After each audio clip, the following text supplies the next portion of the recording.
What up, guys? CP the Tool Addict. Woo! I'm going to do a little bit of a different video. I have my experience with being on a tool truck, and I think that makes a huge difference in being able to talk about stuff like this. But we're going to get into a video and talk about what's it like, or is it worth being a tool truck owner, and how nefarious is Snap-on and targeting veterans and so on and so forth. A couple different topics we're going to get into, so stick around. I think you're going to enjoy this video, and we'll cover a few things. So all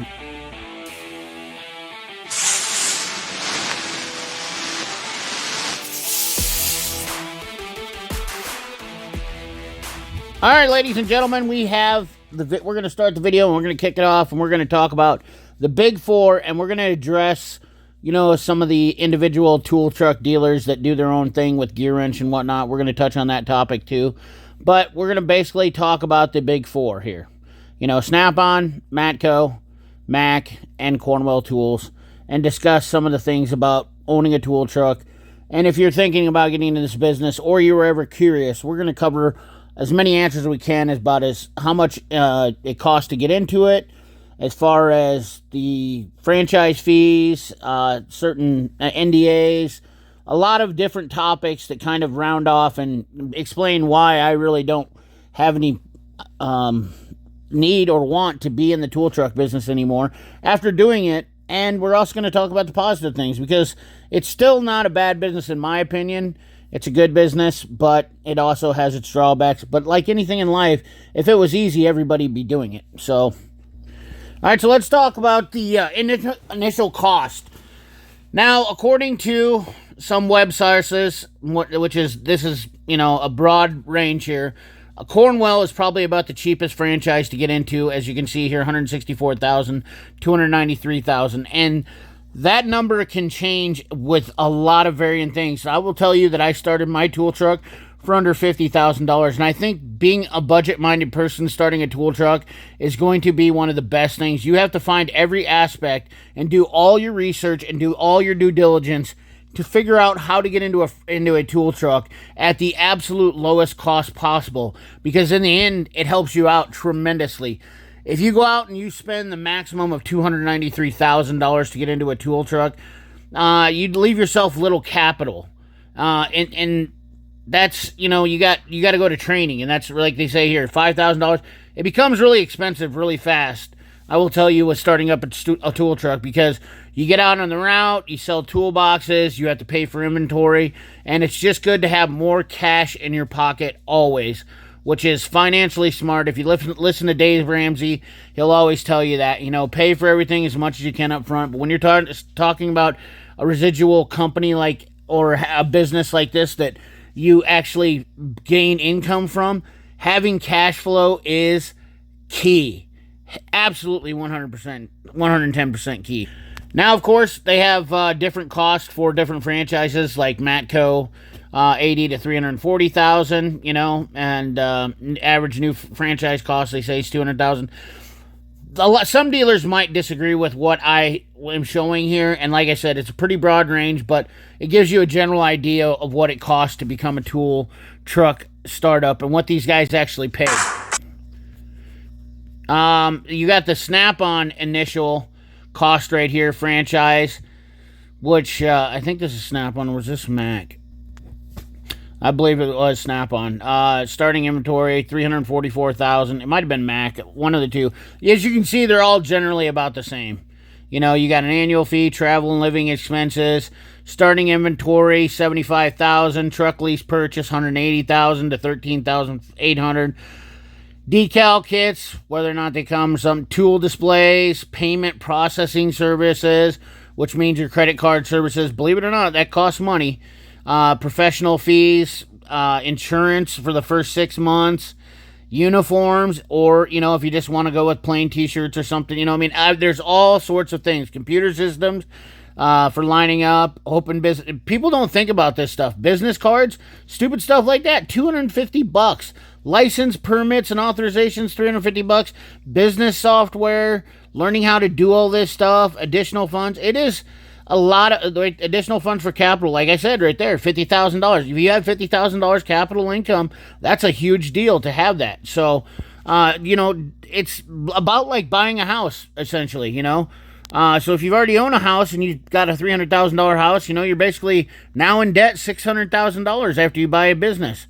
Now, let's talk about what you can make. So Cornwell dealers claim, this is Cornwell's website now, keep in mind, claim that the Cornwell Tools is $85,000 to $152,000 a year, which is based on salary and additional pay. I think that's probably a little bit high, but if there's a dealer out there that can, say yes or no, that's legit. The numbers that I actually come up with on some other sites seem more reasonable. According to some Snap-on franchisee salaries, this seems more reasonable to me, but top earners make $80,000 a year. And of course, we're not talking about, top 10s or 20s. I think we're talking about an average of top earners here of $80,000 a year. 75th percentile, $68,000 average, $68,000, 20 in the lower tier is $61,500, which you can see here an hourly wage of $30 to $38 an hour. So not much more than mechanic. Now here's what I see from a website that had a lot of dealers said that between $58,000 and $76,000 a year, which doesn't seem like a terrible salary. It seems like it could be a little low. I would think that most of them are making six figures, and this might be a little bit older, but nonetheless, you can see that it's not a crazy number like everybody thinks that tool dealers make. And then you look at Matco tool dealers here, average distributor base salary of $60,000 per year, which is, once again, I think a little bit low, and it doesn't really do them justice, but you got commission, profit sharing. There's a lot of factors that go into it, but, I would say on average between 60 and 100K probably wouldn't be too far off. Now let's talk about what it takes to be a tool truck dealer. It can be demanding, requiring long hours. This is all true right here. 12-hour days. There was days I had that were 16-hour days. And this is a lot of this I'm referring to based off my experience and telling you that a lot of this is true. But showing you some visuals and having this stuff to actually read is, I think, goes along with what I got to say. But dependability. Customers rely on tool truck drivers to be there every week. And that's true in some cases, but there are some other cases where I think that's not exactly true. That's kind of a mixed statement right there. Like if I needed something, yes, I wanted to have the tool truck there. If not, I didn't. Sometimes I would say, and with the ability to make payments now, I could call a tool dealer and say, yeah, come once a month, blah, blah, blah, not a big deal. Communication, tool truck drivers need to communicate with their customers and let them know they won't be available 100%. That's another thing. If you stop telling your customers when you show up, it instantly, like, you only see your people 52 times a year. Think about that. That's a little over a month. If you show up every week and there's 52 weeks in a year, that's 52 visits you have a year. That's less. I mean, that's a little over a month that you're not even having 2 months that you spend with your customers. So there's other people that do business with people. Let's say your parts store guys. You probably see them 2 or 3 times a day if they're getting delivered to your shop. You have more interaction with your parts store guys, talking to them and stuff like that, than you do your tool truck drive. Dedication. Tool truck drivers need to be dedicated to the industry and love what they do. That is probably one of the most truest things. You have to really suck yourself into the tool business and dig deep. If you want to be a good tool dealer, you have to get passionate. You have to get deep into the business, and you have to really love what you do.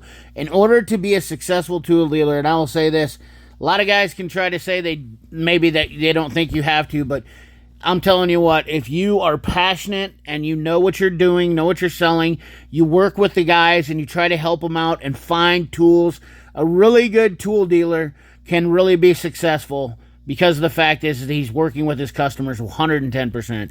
That is one of the biggest reasons why I'm doing what I do now, is because I always lacked having a great tool dealer.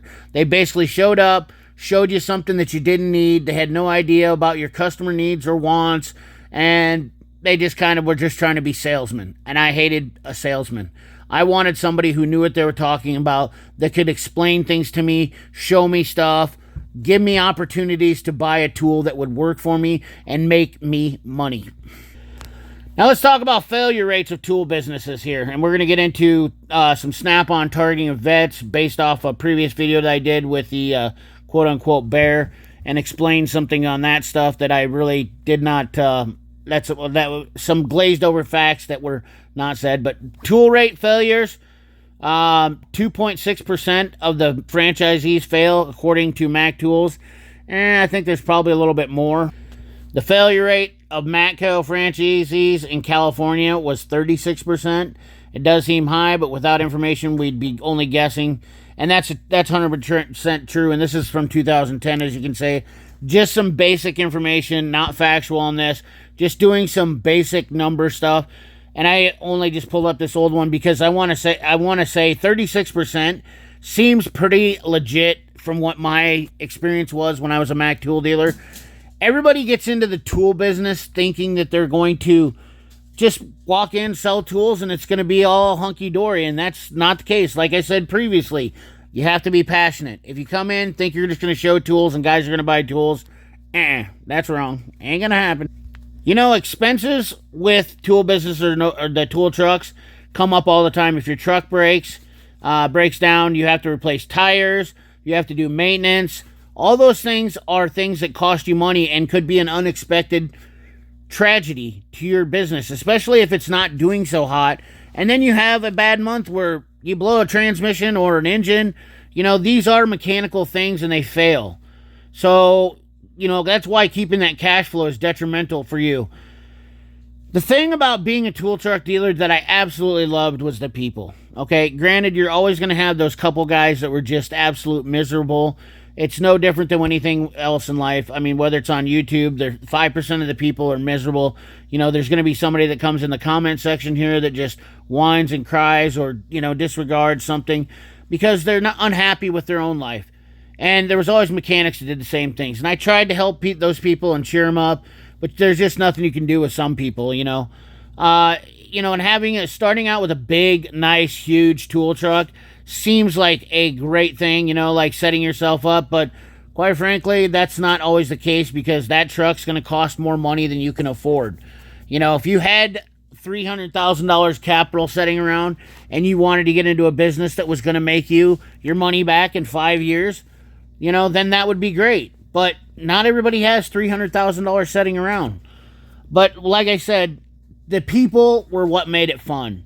Going to shops, learning stuff, becoming friends with guys, the social aspect, and then going to the tool shows was one of the greatest things about being a tool dealer. Honestly, it weighs heavily on my decision of not wanting to be a tool dealer, but collections, that sucked. Trying to get money out of people that didn't want to pay you always was the most terrible things, and people have things happen in their lives.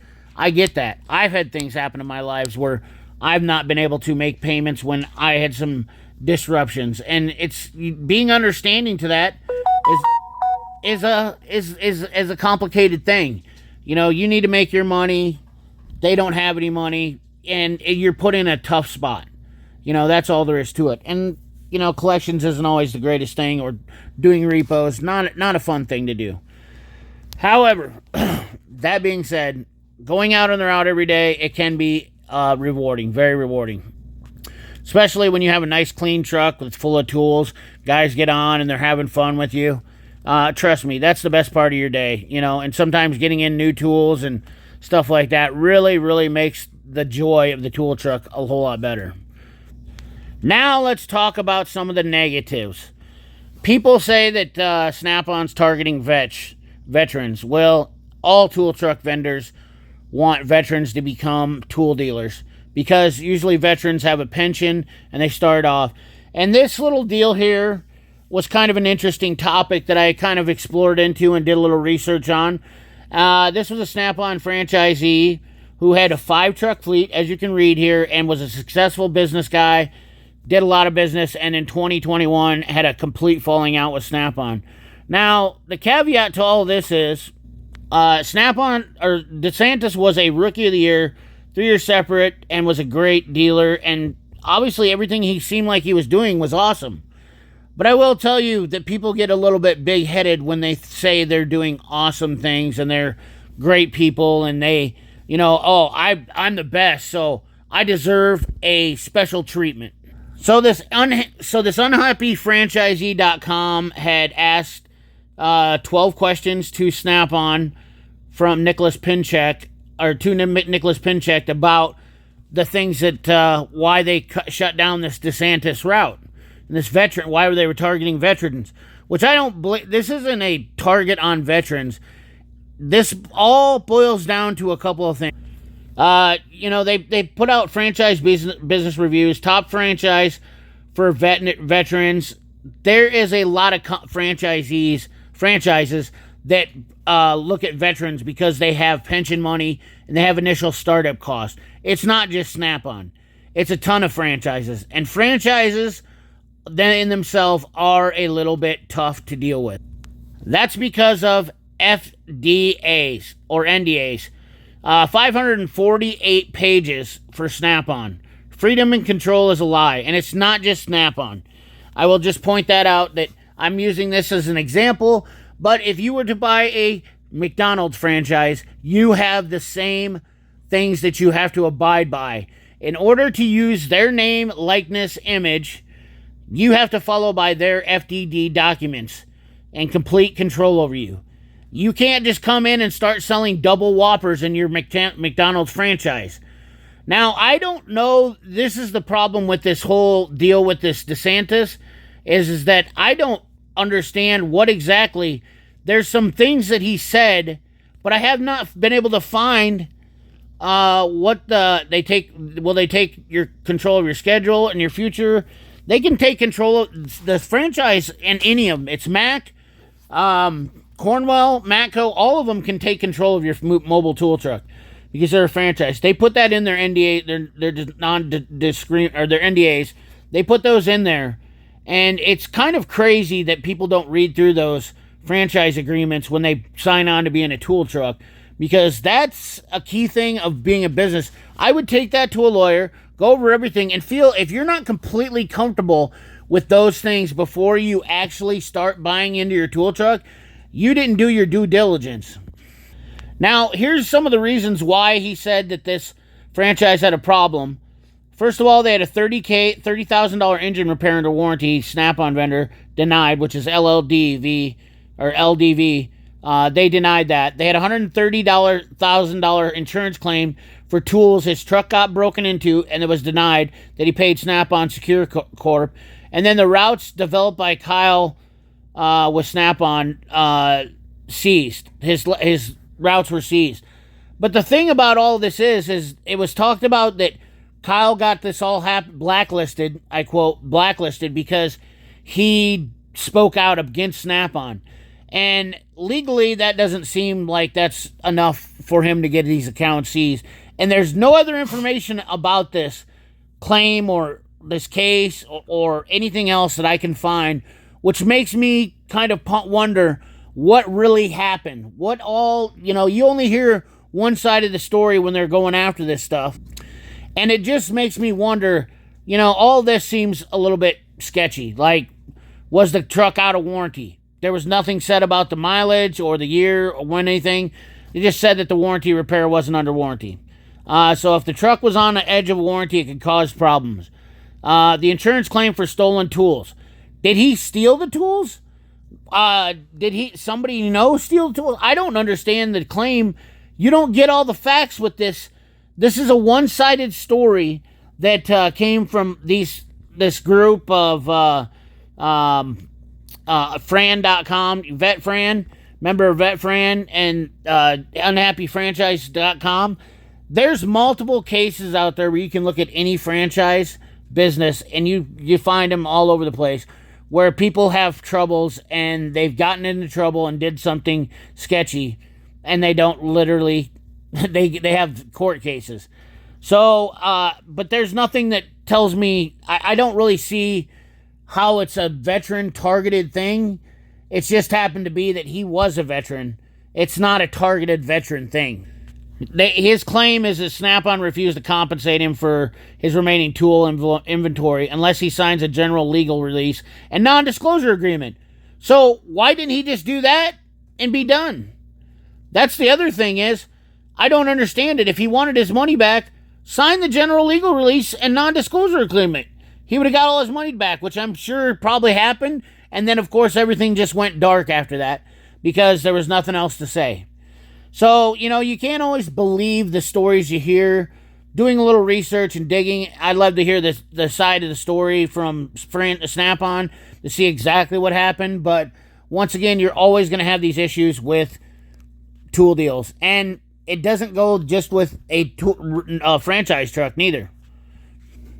If you think a company like ISN won't stop you when you're an independent tool dealer from getting tools, from being pushed back on another one, you're dead wrong. ISN does the same thing. So if you're an independent tool dealer, you can go through the same issues with them as you do with Snap-on. Corporations will always flex their muscle on people, and you're always going to be at the mercy of somebody else unless you own everything outright. That's the thing. These corporate companies are pushing around small businesses over and over. Gear Wrench did the same thing with the street team, and it doesn't matter who you're selling tools with. If you bought your own tool truck and you went out and was able to source your own tools directly from the factories overseas, that would be the only way to do it. But we have, problems with importation stuff where you have to go through brokers to buy tools because that's how we are in America. And that keeps you from doing that. So it's kind of a little more. Plus, usually if you try to buy tools from an outside source, you got to buy them at bulk, which is also not a bad deal. But it's also expensive, when you got to go out and buy 10,000 units just to, sell a certain thing of tools. And now you're under the thumb of buying 10,000 units. So there's a lot of things. I hope I covered a lot of stuff here. And if you were looking to be in a tool truck or interested about tool truck stuff, we answered that. We debunked some of the crap that you hear on the internet from people who have never been in a tool truck or dealt with tool trucks or don't understand tool trucks. And they just give their baseless information and, kind of, their off-key stuff. I hope you guys enjoyed this. I really enjoyed making this video and talking about this. And I hope I covered everything good. Let me know down in the comment box if I did. Remember to like, comment, share, subscribe. Ring that bell. Remember, keep your hands dirty and your money clean. Thanks for watching.